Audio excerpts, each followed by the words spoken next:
Welcome to Total Tea's Tea Time. I'm your host, Taylor. Grab your favorite cup of tea and join me.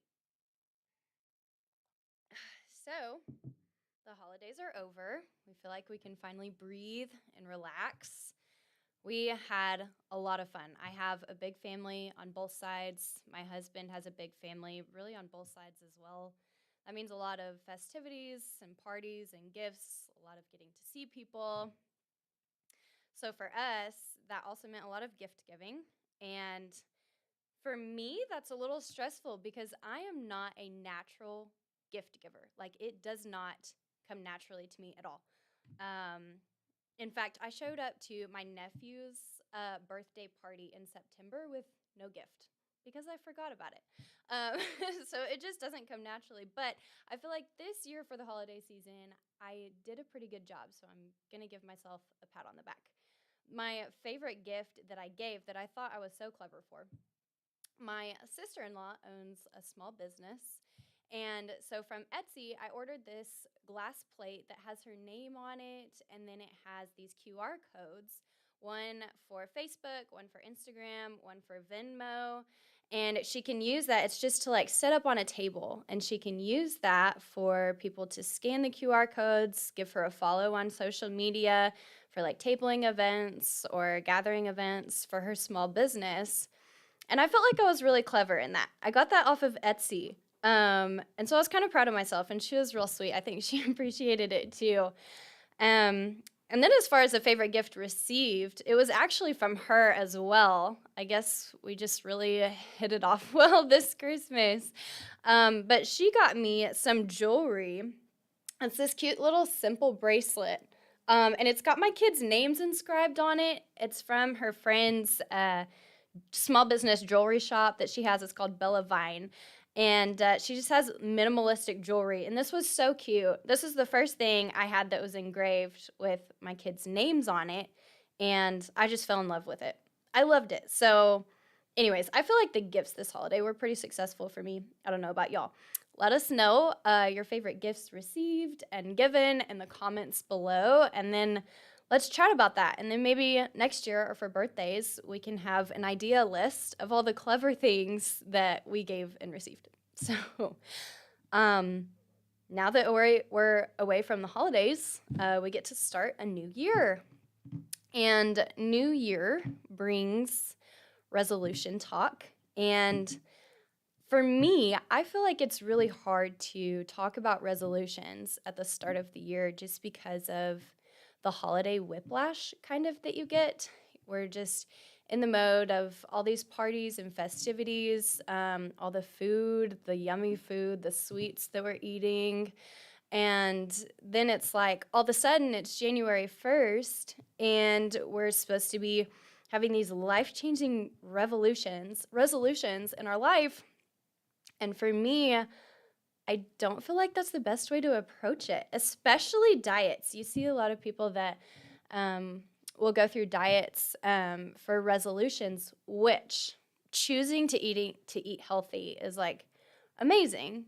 But why start on January 1? We just came from a season where we're eating all of this yummy food and all of the sweets, and then your body's going to be craving it. And then all of a sudden it's like, oh, we need to eat these raw salads and smaller portions, or however you diet or however healthy eating looks for you.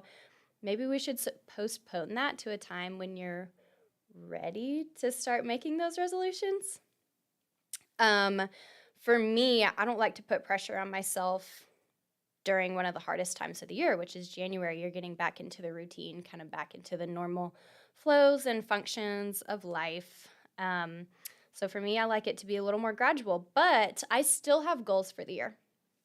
And so, for example, my goal for 2023 is I am going to be reading all of the books that I loved in high school, which I know that sounds crazy, but sometimes I think back to the books that I read in high school, and they're just really fond memories. They brought so much joy, so much adventure. I'm showing my nerdiness here. But, after high school, I went to college, and you don't like to read because there's all these textbooks. And then I became a mom, and I just felt like I had no time for fun reading. But here in 2023, I've decided I'm going to make the time for that. So, it's kind of like a lighthearted goal that I have. I guess you could call it a resolution, but it's more like just a goal that I want to finish through the year. And it's fun. It's just something for fun. So I encourage you, if you don't have a goal yet for 2023, just do something fun, something that brings you joy, and try to incorporate it into every day, week, or month of the year. But for those more structure-minded people, which I can be as well, something that has a little more hardcoreness to our resolutions, I really would like to think of it more of as habits and rhythms instead of just January 1 resolutions. And I feel like you should start those when you feel ready and feel regrouped and your body feels ready to take on these new challenges. And we just didn't just come out of the holiday whiplash, And I feel like that comes with setting small goals, one day at a time, gradually getting into it. We want to one day look back at all we've accomplished and give ourselves a pat on the back and be like, wow, that was fantastic. Like, good job, myself. Like, that was really good. Instead of, in January, looking forward and being like, okay, I hope in June that I look this certain way or my kids behave this certain way. You know what I mean? And just, that's more of like almost a desperate outlook, but instead, let's just congratulate ourselves for the progress that we have made, and also just take it slow, take it small, and give ourselves grace along the way. So I'm going to share with you a new habit that I'm implementing. I want me and my kids to get outside a lot more because it's so healthy and beneficial. And now we didn't start this just here in January. We kind of started this in the fall. And I have a funny story for you because us trying to get outside was a little difficult in the fall because we had just moved to a new, smaller, small town community. And I was at home by myself with my 2 toddler boys. And I was cleaning out the garage. It was a really nice day. The garage doors open. You know what garages look like after you move. It's chaos, right? And I was organizing there, and my boys were playing with their tractors and their trucks in the front lawn. And mind you, they're not used to playing in the front lawn from our old house because, busy streets and traffic and all the things. So we would only play in the backyard, right, with the tall fences where it was safe. But in this new community, small town, it's really safe. We just, playing outside was like a new normal. There's a lot of kids that are playing outside on that street. And so anyways, they're playing in the front lawn. I'm working in the garage. And then I noticed that my neighbor is trying to get my attention and say hello. And so anyways, I walk over to our side of the sidewalk. He's across the street from me, and he's saying hello, introducing his wife and his kids and saying, over here, there's toddlers that live over here and toddlers that live over here, and just giving us a whole new welcome to the town. And it was very sweet. And as he's talking, I just hear what sounds like running water, and it was really weird. And I stop for a second, and then I look over to my left, and my freshly potty-trained toddler had his pants down and his hands on his hips, and he was just going TT right in front of our brand new neighbor. And I was, oh my gosh, the color of my face was probably so bright red. I was so embarrassed, and I was yelling his name. I was like, oh, no, we don't do it here, but can't really stop them in the act, right? And so our neighbor, anyways, he was real sweet about it. He smiled and laughed, and he said, well, welcome to the neighborhood. I guess you're really comfortable here. And anyways, it was just, that was like one of our first impressions on some of our neighbors.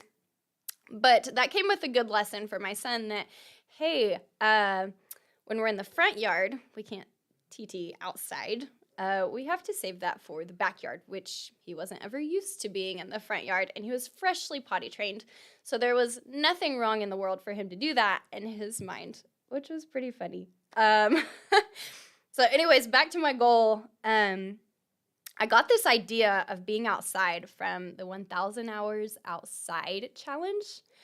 Um, Basically, the goal is that you spend 1,000 hours of your year outside. And I know that that sounds like a huge goal, like very hard to reach, right?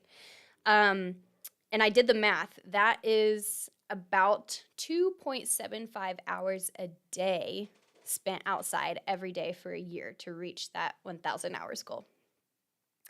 And it might sound crazy, but we're going to try it and I'll let you know how it goes. This challenge was started by Jenny, a woman named Jenny Urich.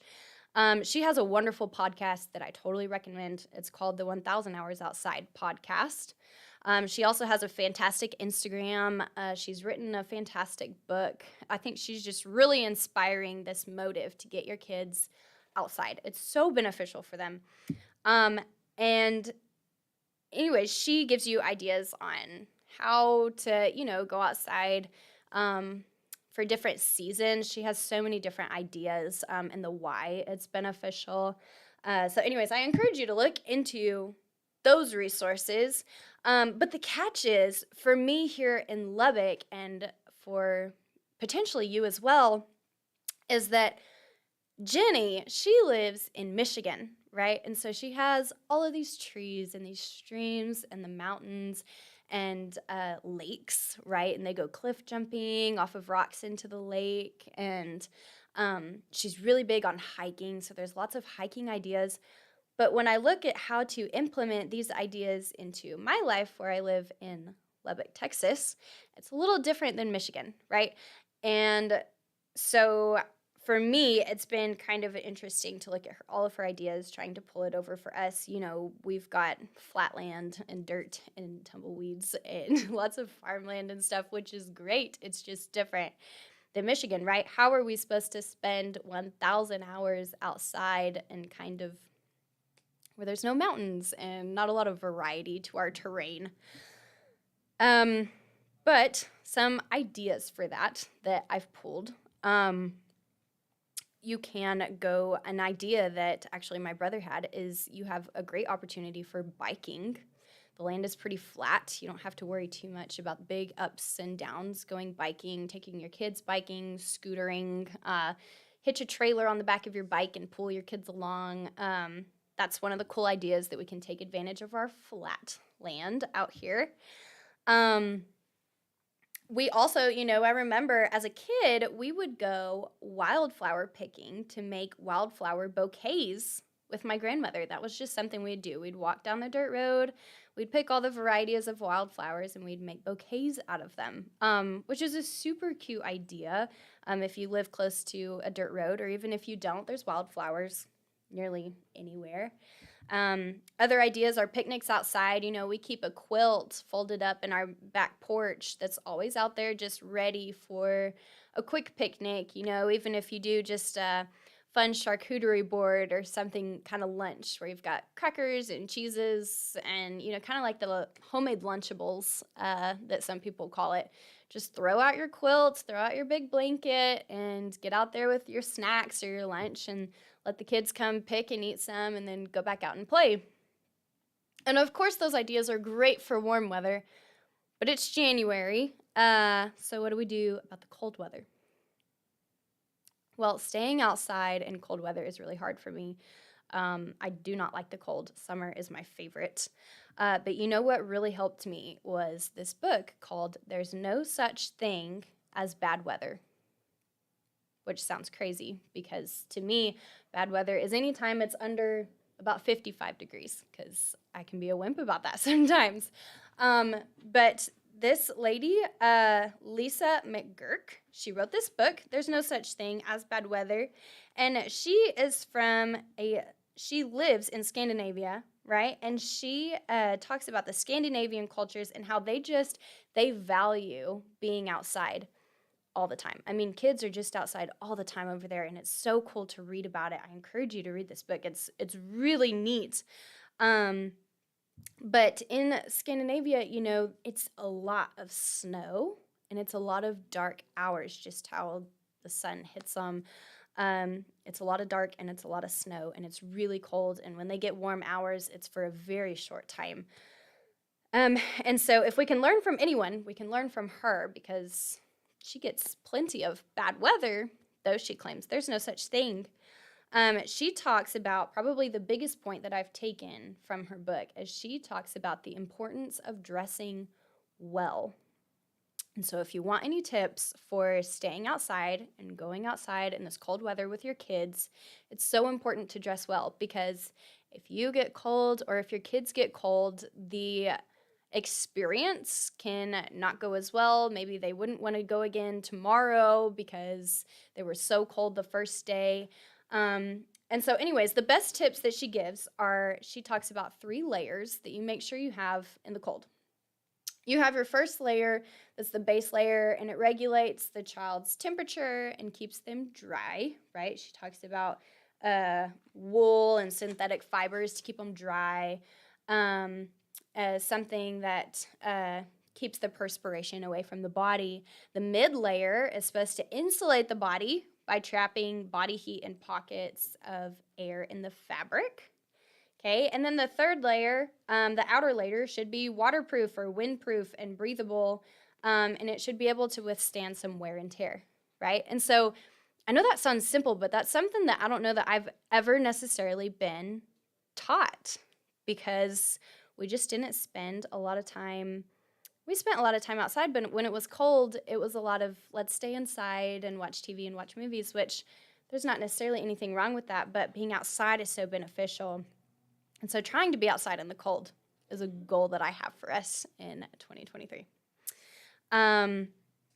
So from all that, I just want to say that we are going to be giving ourselves a lot of grace, but in whatever goals that you have for you and for your family, make sure that you are giving yourselves lots of grace. There will be shortcomings.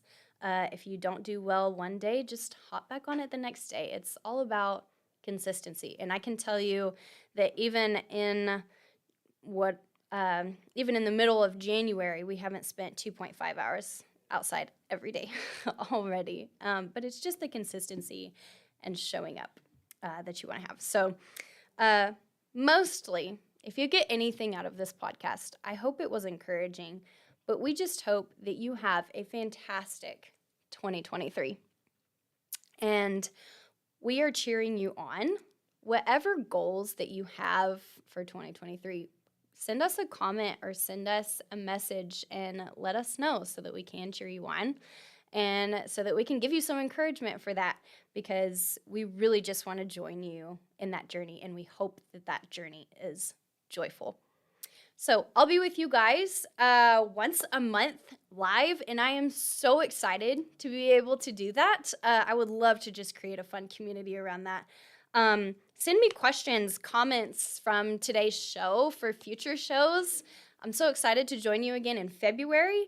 And the biggest thing is your well-being is our top priority at Total T. And you will only find from us grace and encouragement, just as you would get from a friend. But have a happy January, and we hope your goals go great. I'll see you guys in February.